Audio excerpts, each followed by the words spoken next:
Legendary singer Lata Mangeshkar is still under observation in the ICU, 3 days after she tested positive for COVID-19 and was subsequently admitted to a city hospital, the doctor treating her said on Wednesday.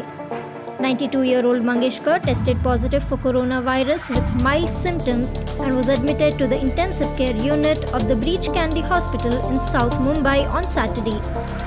Sharing her health update, Associate Professor Dr. Prateet Samdani from the Breach Candy Hospital said she continues to be under observation in the ICU.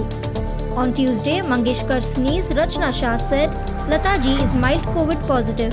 Considering her age, doctors advised us that she should be in the ICU because she requires constant care. And we cannot take a chance. As a family, we want the best and want to ensure she has 24/7 care.